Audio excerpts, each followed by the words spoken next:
Y también en temas económicos, el reciente acuerdo alcanzado con poseedores de bonos del aeropuerto de Texcoco limpia el camino para iniciar la construcción en la base aérea de Santa Lucía. Así lo señaló el presidente de México, Andrés Manuel López Obrador, tras celebrar que una importante parte de poseedores de bonos aceptaron que el gobierno realizara la recompra. La medida, indicó, representa un gasto de 1.600 millones de pesos, así lo dijo.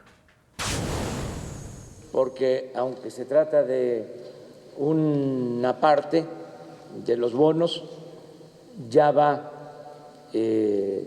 implícito, se contempla el modificar las reglas. Ese es el acuerdo principal, el que pueda el gobierno actuar con independencia. No iba a ser posible hacerlo si no se conseguía este acuerdo con este porcentaje de las acciones.